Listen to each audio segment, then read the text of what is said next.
Sekejap nak tutup ni.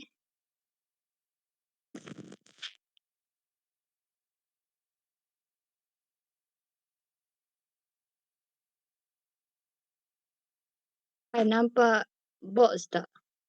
Ke clear? Clear je. Clear. Ni. Halang. Okay.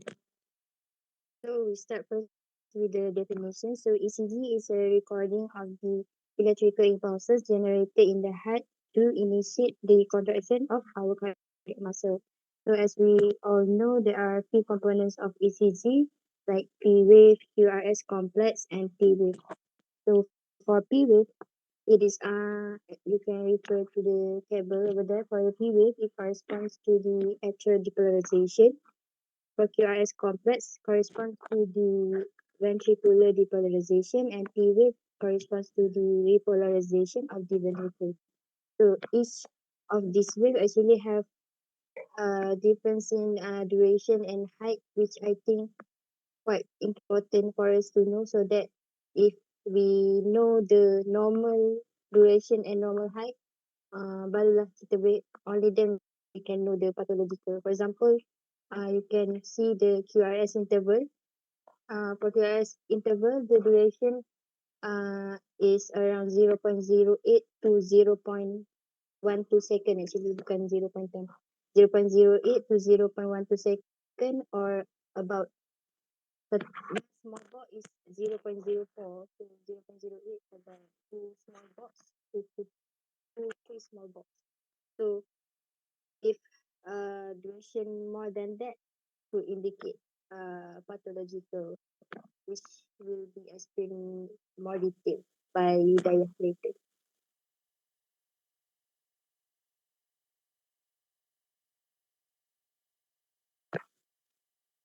So a little bit on the principle of ECG. So actually the direction of diffraction of the stylus of ECG depends on the direction of the current flow. So you can refer to the picture I put. Electrical activity that travels toward positive end will appear upright on the ECG, or we call it as positive deflection. While if it travels toward a negative end, it will appear inverted or downward, which we call it as a negative deflection. So normal impulse conduction will follow this one lah, from SA node, and then it will go to AB node to bundle of twists, and then towards the right and left bundle branches, and then towards the Purkinje fiber, which is located at the FX.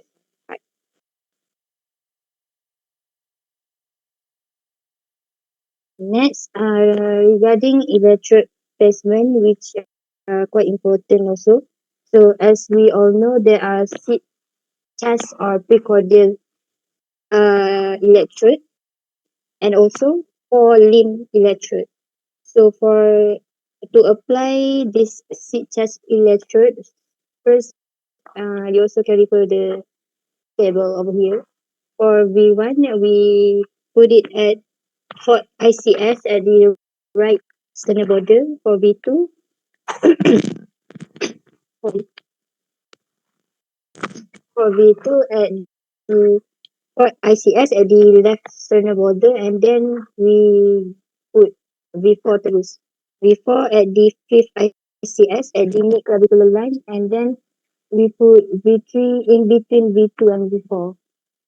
V4, V5 at the anterior axillary line at the same level as V4, and V6 at the left mid axillary line, also same level as V4. While for the limb lead, for limb leads, we follow color. For we follow red for right arm, then we go clockwise. Red right arm, then you go yellow left arm, then you go green left leg, then black on the right leg. So you can see the picture that I put. If the patient are amputated, you can put like like this one.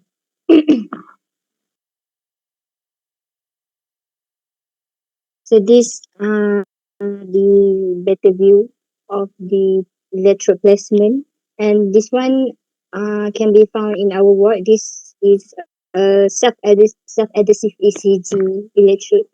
Dia macam ni lah, is the same, but this one they is like a sticker. Okay, after we've done with the placement of the electrode, we can go to recording of the ECG. By this one is the ECG that we use in our hospital. We turn the ECG machine and then ensure the trace paper is loaded. And then we double check the electrode placements, ensure the patient is comfortable and remains still. And then we clean the skin and the skin of the arms and leg with alcohol provided, and we can apply the gel on the surface of the electrode and analyze the ECG. And see, this one is the limb lead. Start from red, yellow, red, right arm, then yellow, then green, then black. This one is the chest of the cordial. So for after we complete, we can switch off, detach the ECG lead, and remove the electrode. We provide the power towel to clean the gel and then thanks the patient. And we also label the ECG with our patient's details and document the findings. These are the ECG interpretation. So of course, if you are being asked to interpret the ECG, always start with the introduction by confirm the patient's name, date, and time taken. Always start with introduction. And then you go for the rhythm. Rhythm we can interpret it as regular or irregular. We can say sinus rhythm or not. And then heart rate, we can determine whether it's normal, brady, or tachy. And then we can look at the cardiac axis whether there's a right or left axis deviation. And then P wave, we can look whether each P wave preceding each QRS complex or whether there's absent, inverted, or abnormal P wave. And then PR interval, we can check whether it is within normal limit or not, whether it is prolonged or shortened. And then for QRS complex, whether it is narrow or widened. And for ST segment, whether there's elevated ST segment or depressed or flat. This one we will explain more detail. If for T wave, we can check whether there's like asymmetrical, whether it's normal height or in the same direction as preceding QRS complex. Then we can, for QT interval, we can interpret it as prolonged or short QT interval. And each of that will indicate pathological. Some of them are normal, which I will explain later. Okay, okay for rate, as a general interpretation, we usually calculate the rate by looking at lead 2 at the bottom part of the ECG. For your guys' information, in our ECG, there will be one dekat last at the bottom part of the ECG, there will be lead 2, which is what we call as a rhythm streak, which show the rhythm for the whole time of the ECG being recorded. So before we count the rate, we have to know whether it is regular or irregular rhythm. So to know the rhythm, we can use a ruler or paper strip to map out the consecutive beats and see whether the rate is same further along the ECG or not. So if it is regular, you can use these two formula. uh, 1,500 divided with number of small box between the RR. I think tak boleh buat cylinder. Okay, and then 300 divided by number of bits box between the RR. Okay, for example, this one kan. if you use this formula, 300 divided by 2 lah. If you want to use small box, 1500 divided by you counting in between the RR interval. This RR interval, right? Okay. For irregular rhythm, you can use a number of QRS complex in 6 seconds. 6 seconds is equal to 30 large box. So you count this one I count lah 1, 2, 3 sampai 30 large box, and then you count the how many QRS complex, you multiply it with by time. So simple. By irregular rhythm. Then for sinus rhythm, for rhythm, for normal sinus rhythm, it is used when rhythms originate in the SA node and conducts to the ventricle. So the normal conduction pathway, usually it's originate from the SA node and follow that lah, SA to AB node to bundle of his and bundle branches. If it's not a sinus rhythm, maybe it originate from AB node or bundle of his, meaning that is not from SA node lah. The normal cardinal features of sinus rhythm is the P wave is upright in lead 1 and lead 2. Each P wave is usually followed by QRS complex, and the heart rate is within normal rate lah, 200 beats maybe. These are the variation of so for example, first one, sinus bradycardia is just like a normal sinus rhythm, except that the rate is lower than 60 per minute. We can use they count lah. 1, 2, 3, 4, 5, 6, 300 divided by 6 is slower than 60 per minute. And then second one is sinus tachy. It is faster than 100 beat per minute. And third one is the sinus arrhythmia, which are a normal physiological phenomenon and most commonly seen in young and healthy people, where there will be beat to beat variation in the RR interval, and also the rate will increasing with inspiration and reducing with expiration.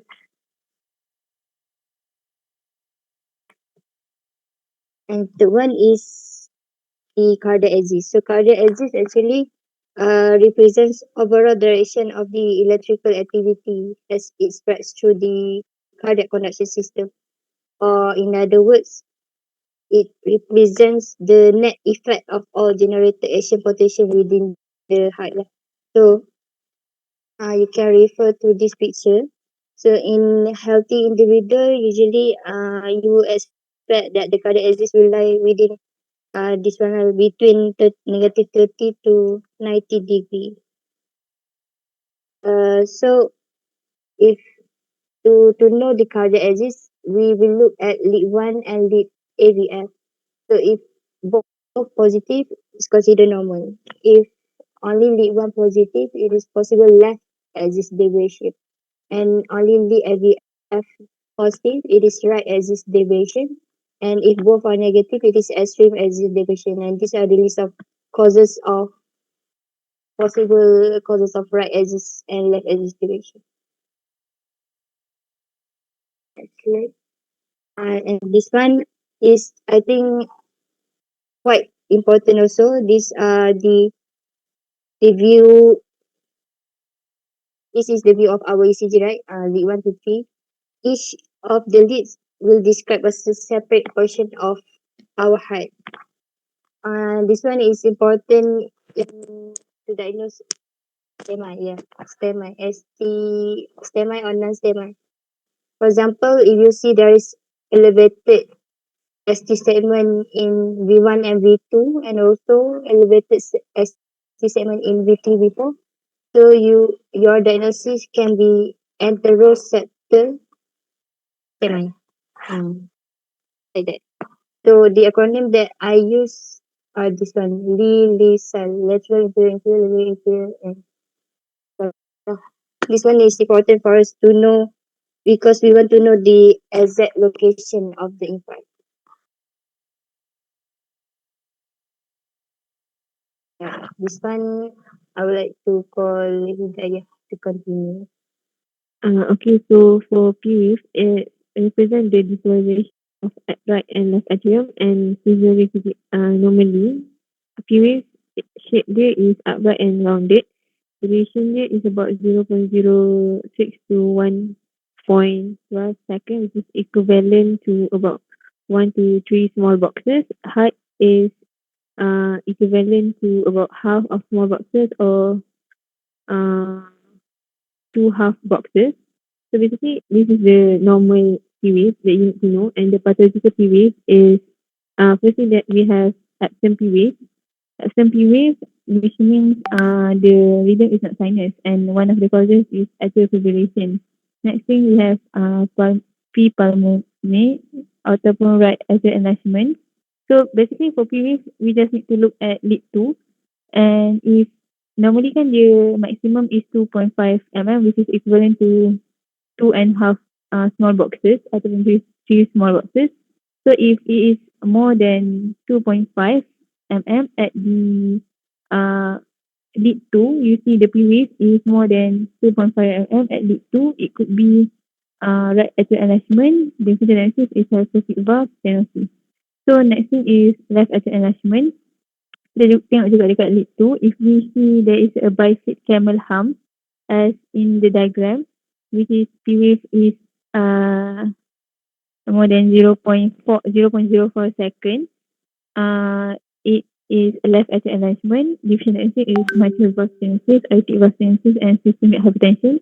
And if we see that there is inverted P wave, we need to see at the PR interval. If it is then 120 milliseconds, probably accelerated junctional rhythm, and if it's more than 120 milliseconds, it could be appropriate atrial rhythm. So next thing is atrial APR interval. Next page. Okay, so PR interval, we just need to see either the PR interval is prolonged ataupun short interval. So normal duration is about 0.12 second to 0.2 second, which is equivalent to about 3 boxes or 1 big box. And if let's say that the PR interval is less than 3 small boxes, which means it's a short PR interval lah kan, it could be Wolff Parkinson White syndrome. And if we see that the PR interval is more than 1 big box, it could arise to a deficit synapses such as first degree AV block, second degree AV block, and third, and another one is third degree AV block. So next page for QRS complex. So normally QRS complex is a sharply pointed and low waveform, which is amplitude is from 5 to 30 millimeter sorry. So basically there is a few things that we need to see at the QRS complex, such as if we notice that there is a peak ataupun tall QRS complex, we need to know Sokolov Lion criteria, which means we need to look at the S wave dekat V1 and R wave dekat either V5 ataupun V6, and we tambah it together. If it is more than 35 mm, it means it is a left ventricle hypertrophy. However, if let's say you see the ECG and you notice that the ECG is quite low, kan, quite small, you need to also add up a few criteria macam lead 1 plus lead 2 plus lead 3 less than 15 mm, ataupun lead V1 plus lead 2 plus lead 3 less than 30 mm. It could be due to obesity, hypothyroid, or fluid efficient. So next thing is broad QRS, which is bundle branch blocks, which is more than 0.12 second, equivalent to more than 3 small boxes. Kan? So there is two thing yang you need to know, which is acronym lah. This one to differentiate left bundle left bundle branch block dengan right bundle branch block. So as you can see in the diagram, kan ada nampak beza kan? S2 dengan R2. So you need to know this William and Merrow, because it left bundle branch block and right bundle branch block give us different type of condition. So uh, we move to the slide. Okay, so also need to notate our QA. Normally QA kan normal, but it could be a pathological. It will never be seen in V1 or V2, which is more than 2 mm and more than 1 boxes. This one could rise to implication of MI, permanent embolism ataupun LVDD ataupun left ventricular hypertrophy. So basically, untuk bezakan left ventricular hypertrophy and right ventricular hypertrophy, we need to look at the V1 or V2 plus with V6, sorry, plus with V5 or V6. But each of them have different criteria. Let's say lah, LVK, you need to look at the S wave at the V1 and plus with R wave at the V5 or V6. Kalau RVH, R wave at the V1, V2 and S wave at the V5, V6. Dan kita you hafal je lah. RVH kan right kan. So right lah, ambil right wave. Dia bukan macam tu lah. So because and if we add up contohlah V1 S wave plus V5 R wave and we notice that it is more than 35 mm. So if left ventricular hypertrophy, the future diagnosis could be hypertension or aortic stenosis. And let's say you notice that in the ECG V1 R wave RR plus V5 V6 S wave more than 10 mm, it is right ventricular hypertrophy due to permanent stenosis ataupun pulmonary hypertension due to COPD. So next slide.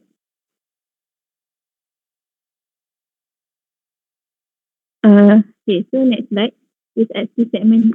ST segment. So basically we need to, the function we look at segment is we need to look out for any arrhythmia or ischemia or infection.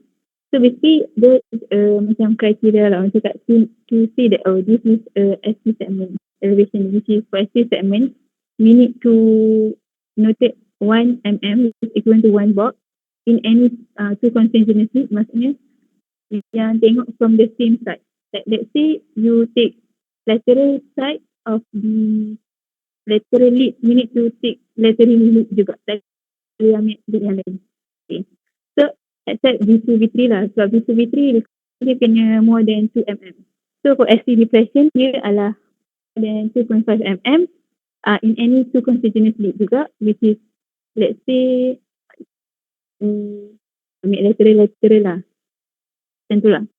So basically, ST segment, ST elevation could give us to semi and ST depression could diffusion diagnosis and semi and posterior MI. Okay, so next slide.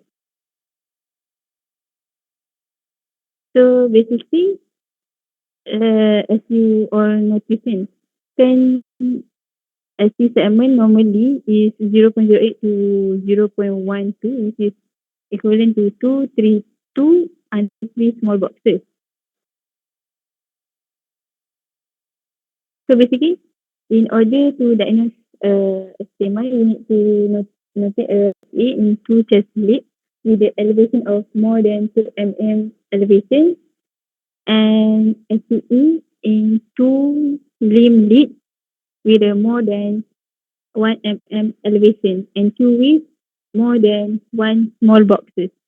So basically, kalau kita localize myocardial infarction kan, we need to look at the lead itself. Yang tadi tu lah. Contoh kalau inferior, if we recall back physiology of the lead kan basically depolarization ataupun conduction of heart ni move from the negative to positive kan. So if lead 2 memang inferior, lead 3 pun inferior because their positive lead is at the below and LVS is also inferior sebab dia at below. So you need to look at the like if you notate like macam ST elevation ST elevation you need to look at the same lead juga from the same side tu. Like if it's noted at the lateral, look at the lateral lah. If noted at the inferior, look at inferior lah. Because we want to know, we want to localize myocardial infarction ni dekat mana. Inferior ke, anteroseptal ke, anterolateral ke, lateral ke. So we always need to look at the same side of the lead. Okay. Okay, so for NSTMI pula, criteria it could be horizontal or down slapping of the ST depression, which is more than 0.05 mm, which is and then there's a ST with depression and ST depression. So next, so for T wave pula, Sorry, activity of the Hidayah. Hello? yes, yes, Hidayah, right? Hidayah is speaking, yes, right? Hidayah, uh, so, any part of this presentation will talk about acute entity, inferior MI, posterior MI, or are you just mention about the general about ST depression? And anywhere sorry in doktor, your slide? apa Can dia you doktor? hear me? Hello? Tell Hello? you Boleh dengar hello, tak? yes, Hello? dengar. Can you hear me? Dengar. Because for the STEMI just now, any can you go back to your slide, your previous slide? Okay, this one I mentioned about anterior MI, inferior MI, posterior MI. Any particular changes about the ST segment? You have a slide about Okay, that? do I Huh? have any like Slide about inferior MI, oh detail on I inferior don't MI, anteroseptal MI, I don't have any like still to I don't have any details like about like the parts or specifically like anteroseptal MI something like that. Just a general only. general only. Uh, um, I don't have like a example of ECG that shows this case is like anteroseptal MI ke and inferior MI ke. But what I can say is just you need to understand the concept of looking at the same lead in order to identify like what type of myocardial infarction is it. Basically in ECG, but the most important thing, okay, PQRST. Have to know what's the normal value of PQRST, right? The interval itself, and then the changes. But the most important thing, let's say, I think in OSCE, they will show you the most significant one, like especially acute ST elevation changes, like inferior MI. So you have to know ST elevation, inferior MI, which lead are involved. Um, You know, inferior MI, uh, which lead are involved? Lead 1 and FBL doktor. No, inferior MI. inferior, lead 2, lead 3 and lead AVS doctor.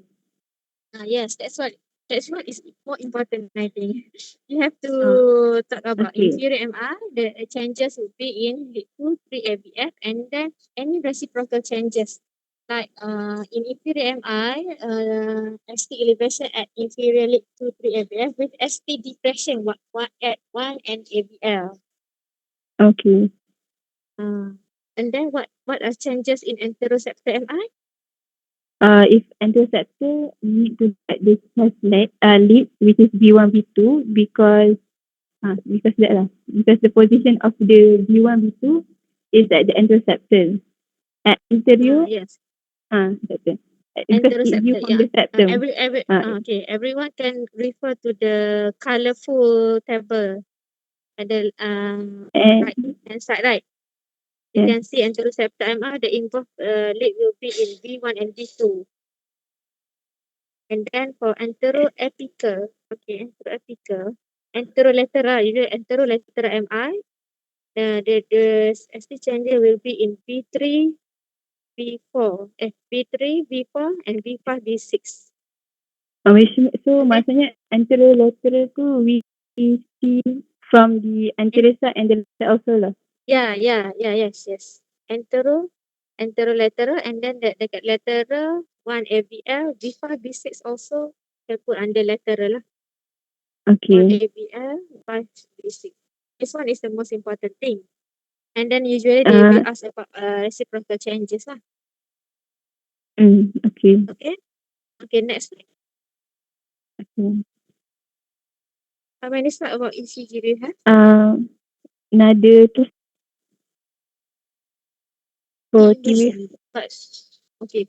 For T inversion, the most important thing is in T inversion, we have to know T inversion and then tau T. Tau T usually in hyperkalemia or in hyperacute phase.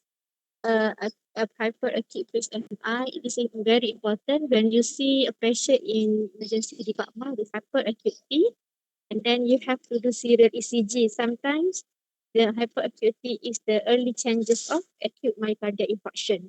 So we have to monitor regularly the ECG because we don't want to miss MI.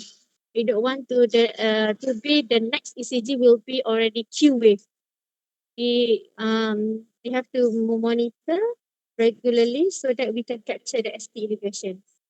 Sometimes patient presented with a hyperacute T with chest pain, we have to consult the cardiologist. Sometimes they will give they will advise for subcutaneous for fibrinolytic agent. Okay. T inversion can be ischemia or also hypokalemia. Any electrolyte imbalance, you have to take the right. And then apart from hypokalemia, sometimes patient with anemia also can have ECG changes.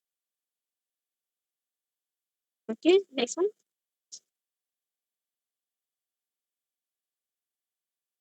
QT interval. Next one.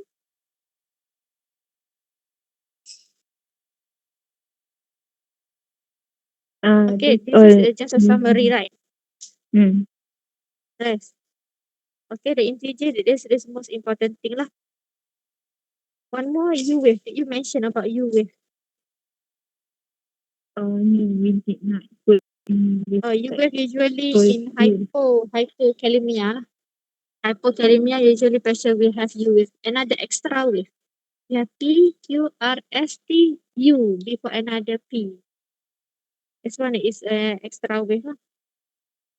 Okay. Can we move on to next topic? This is the first topic, right? Any question?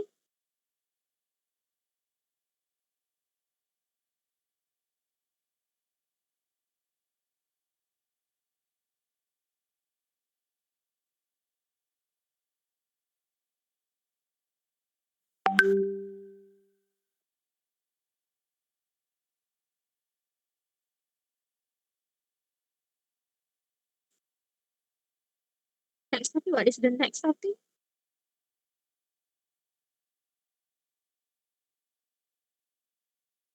Say Doktor.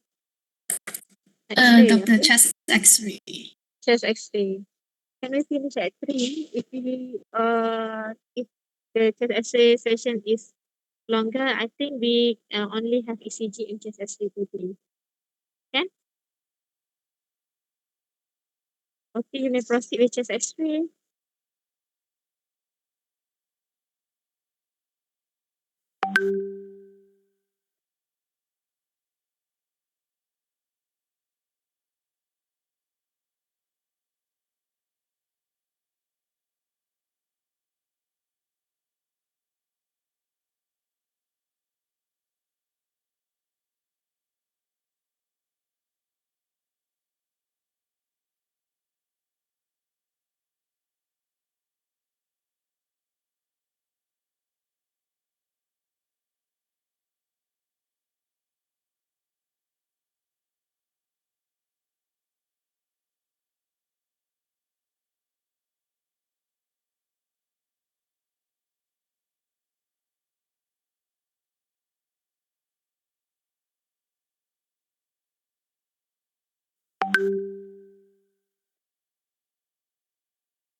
Can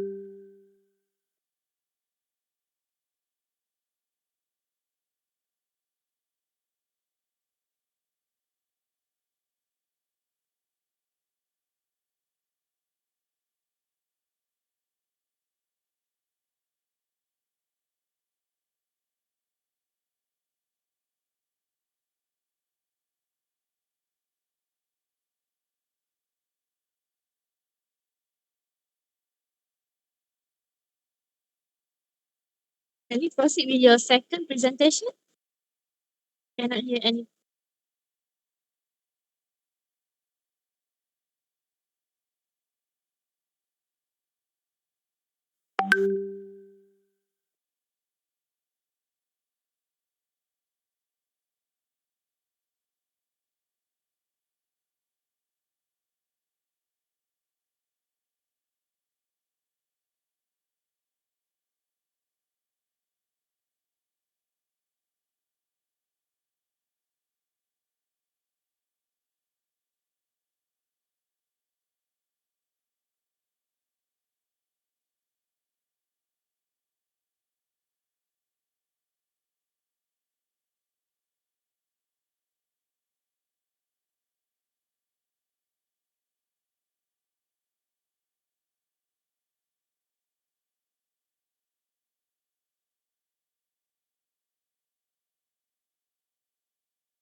Hello, sorry, doctor. Can you hear me?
Sorry about that. I have internet problem just now. So you guys can see my screen, right? Yes, come.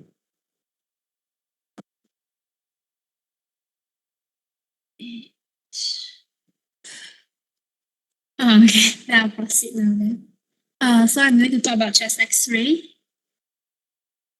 So as an introduction, chest X-ray is an imaging which uses a very small dose of ionizing radiation to produce Sorry, Karming, tapi pictures the of slide the inside of the chest, and so it is used to spot any abnormalities. Sorry. the slide dah tak ada for me. Okay, dah ada balik. Sorry. Uh, yeah.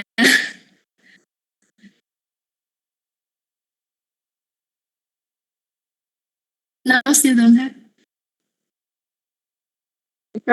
Okay dah.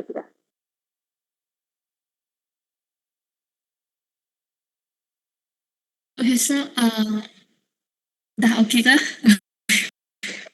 I continue. So it used to spot abnormalities of disease of the airways, blood vessels, bones, heart, and also the lungs. So on the chest X-ray, you see radiolucent and also radio-opaque area. So the radiolucent area is basically the darker area which represent less dense object, which is the air, or a gray area, which is the fluid tissue, and also the soft tissue. And another darker area is known as a radio-opaque area, and we can see high used to see high density object like the bone and the metal. So next, we move on to the interpretation of the chest X-ray. So there are a few things we want to look for. The first thing is the patient's identification, the name, the RN number, the age, and others. And then next, we want to look at the quality of the X-ray, including the rotation, the inspiration, projection, and also exposure. And then we interpret the chest X-ray using the A, B, C, D, and E approach, which the A is airway, B is breathing, C is cardiac, and D is diaphragm, and E is everything else. So first is the quality. So the first component is the rotation. So in rotation, we want to make sure that the radiation is direct at the patient at the right angle, like in this picture. So how do we make sure this is by looking at the chest X-ray, by looking at the medial clavicular head and also the spinous process. So these two areas should have the same distance between each other.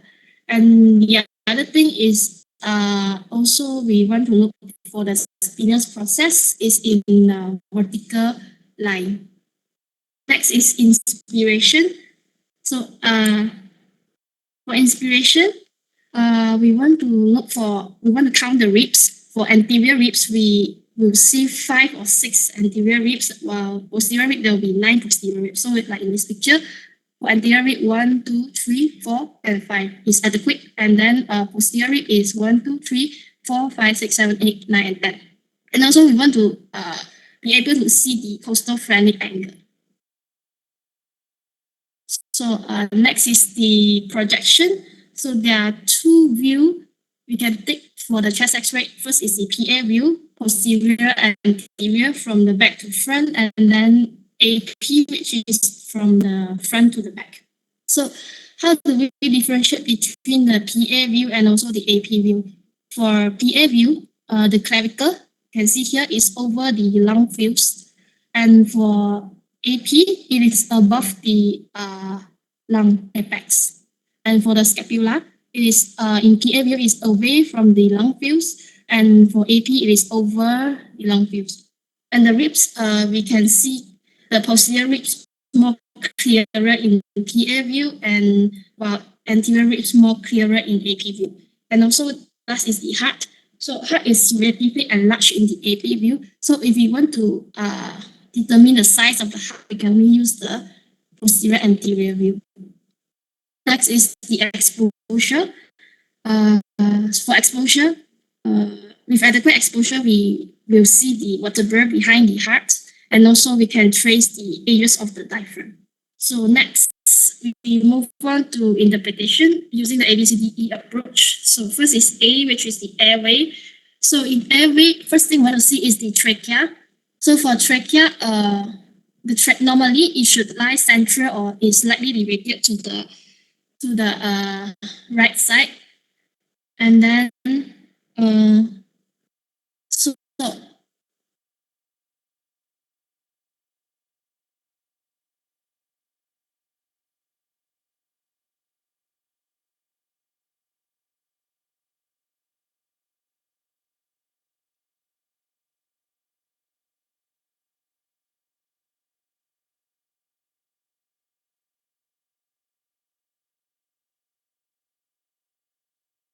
okay, sorry about that. I'll continue. So in trachea, if the trachea is pushing, there's pushing of a trachea, it indicates that there's a large pleural effusion or tension in pneumothorax. If there's pulling of the trachea towards the pathological side, it can indicate consolidation associated with lobar collapse. And next thing we want to look for is the carina, which is the cartilaginous ridge at the base of the trachea. It is used to separate openings of the right and the left main bronchus. And it is also can assess the NG, nasogastric tube placement, whether it's correctly placed. So if the tube is correctly placed, it should directly pierce the middle of the carina. Next is the bronchus. There is right and left main bronchus. So the right bronchus is more straight and more wider than the left bronchus. So we want to look for if there's any foreign object in this right main bronchus because it's straight and also wider. So higher risk to get foreign object here. Next is the hilar region. So in hilar region, there is lymph node blood vessels. So in this region, they should be equal in size, and lymph node is not usually seen in a normal chest X-ray. Next is breathing. So for breathing, we want to look at the lung.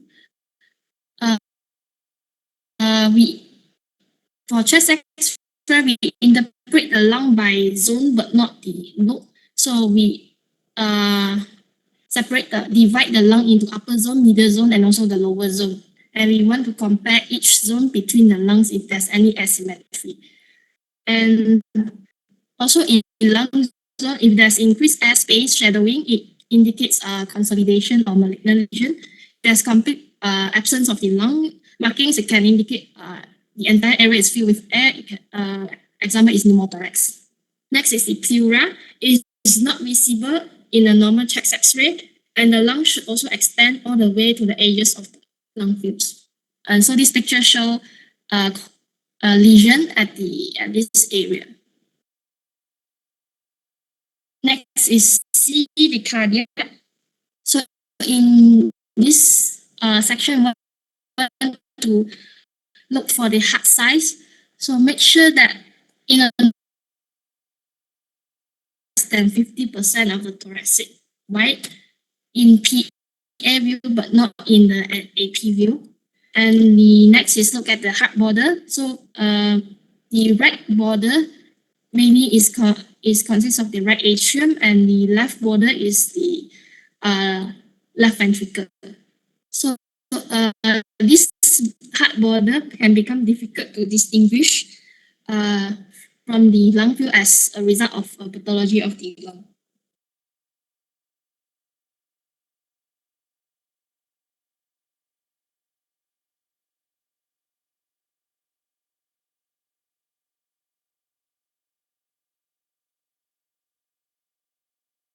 Next is the diaphragm.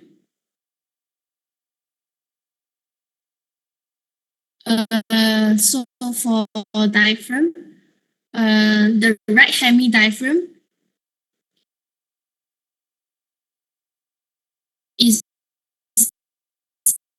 usually higher than the left hemidiaphragm due to presence of the liver, and the diaphragm is indistinguishable from the underlying liver, and the stomach underlies the left hemidiaphragm, which can be identified by the gastric bubbles located within it, and there should be clearly visible and also well-defined acute angle of the costophrenic angle.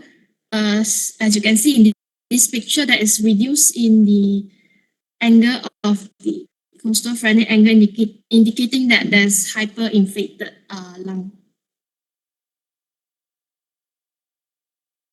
So next is everything else. So in everything else, we want to look for the vessels. Like in this picture, the superior vena cava, the ascending aorta, the inferior vena cava, and the aortic arch, and also the pulmonary artery. And also we can look at the bone if there's any fracture, dislocation, or any lesion. And extra object also, like in this picture, there's a pacemaker in this chest X-ray. So next, we look at some examples of the pathological chest X-ray. So first is the pneumonia. This is the normal chest X-ray, and this too is the pneumonia. So the first one is the bronchopneumonia, in which is more widespread and also patchy changes. While this is the lobar pneumonia, which only involve one loop of the lung. Next is the pulmonary tuberculosis. So in TB, we can see this lesion here, the gone lesion. This is because there is calcified caseating granuloma, and also it also can involve the lymph node. So in normal chest X-ray, we cannot see the lymph nodes. However, in pathological, in here, we can see the lymph node is calcified.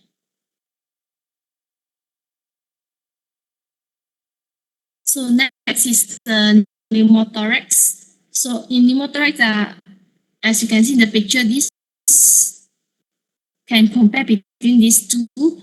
This area is completely dark compared to here, so it means that it's filled with less dense object, which is the air, and also we can see there's loss of the pulmonary vessel, and you can see the lung markings here, and also in pneumothorax, the trachea is pushed away from the pathological area. And next is the pleural effusion. So in pleural effusion, we want to look at the coastal phrenic angle. So when you are standing up, right, there's fluid in the pleural space. So the pleural fluid will flow to this area. So that is, if there's blunting of stage, it means that I can indicate pleural effusion. Next is in COPD. So in COPD, there is hyperexpanded lungs. So in this picture, we can see more ribs than usual. So usually we can see 5 to 6 anterior ribs, but here we can see 1, 2, 3, 4, 5, 6, 7, 8, 9, up until 9 ribs, anterior ribs.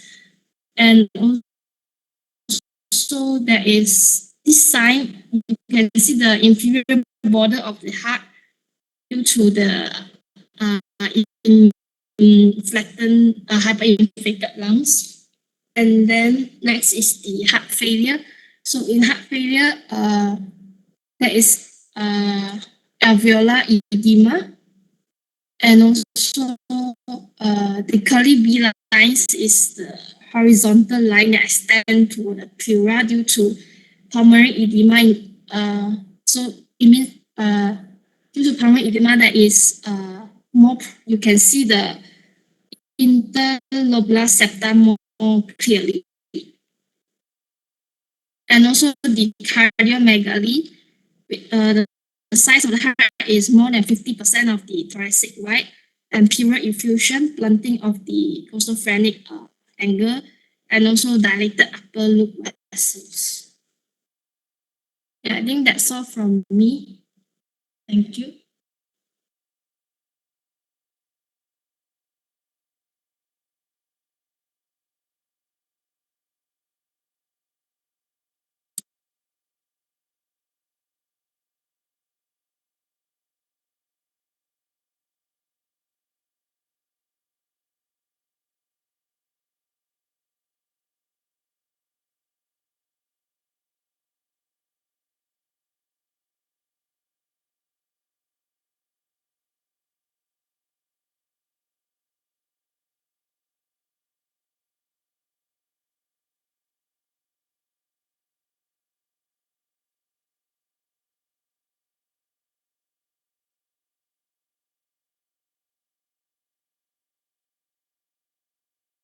Hello? Hello? Yes, Your presentation? yeah, finish. Yeah, for the chest X-ray, first one you have to know the basic structure of the chest X-ray, right? First of all, you have to see the name, and then date, and then view either it's AP or PA, anterior, posterior, or posterior or anterior. And then the most important thing, you have to know what is the life-threatening ones, such as pneumothorax pleural effusion. Okay, this one pneumothorax pleural effusion, and then how consolidation and any mass. So, can you for your next slide?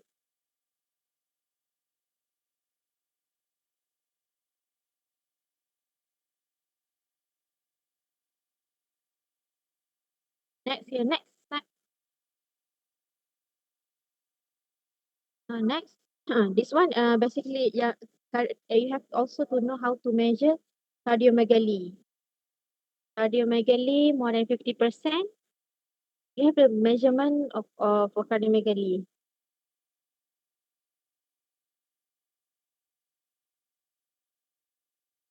Okay, this one pneumothorax pleural effusion. I cannot see any pleural effusion. Your previous slide.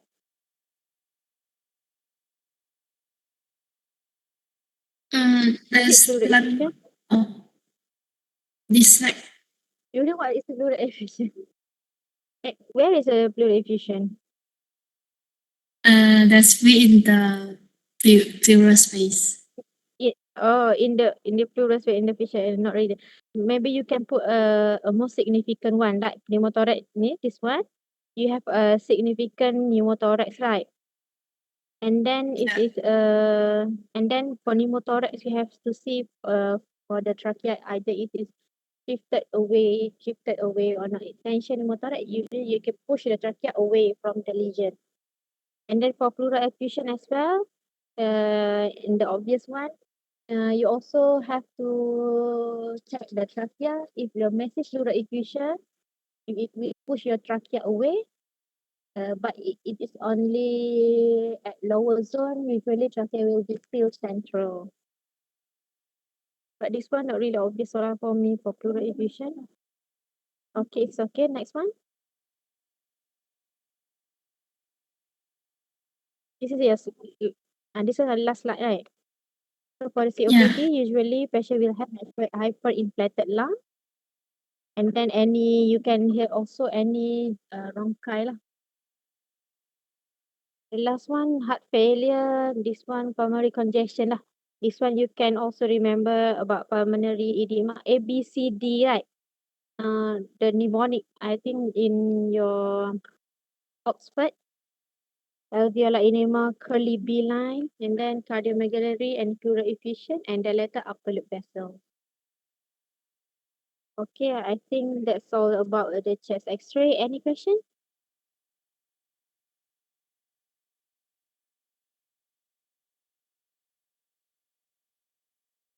If you have no more questions, maybe we can end our class today. For the last topic, you can bring to our next class next week. Okay? Okay, doctor. Thank you, doctor. Thank you. Okay, thank you. Bye. Bye, Doctor. Thank you. Bye, doctor. Thank you. Thank you, doctor. Thank you, doctor.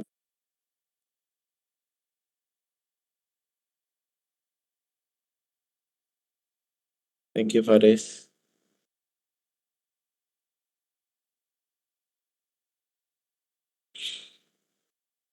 Tak relate lama. Thank you, everyone. I'm meeting for all. Bye.